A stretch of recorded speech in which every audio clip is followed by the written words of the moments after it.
सब ठीक है। मैं ट्रे के बोट लगी थी हमारे सिमल का स्टैंड हमारे रास्ता बेहा है गाड़ी गुड़ी ढुक है रास्ता बार बेहा है मैं गिटीटा माने राखे मैं सामान खते आसते गाड़ी ने साइड साइड हो जाए ওটা खातिर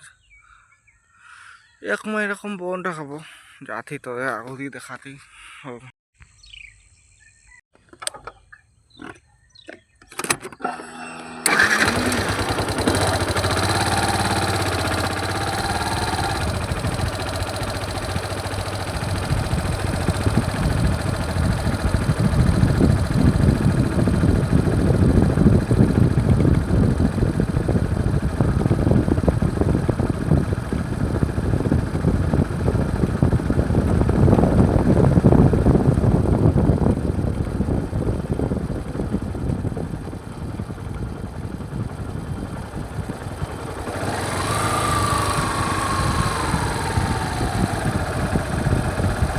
भाई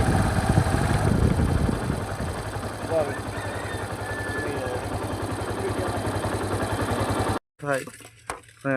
बुट लग जाए माने क्या होता रास्ता पेरेंट खते आसते और कम बाकी है से गाड़ी ला ढुक जाते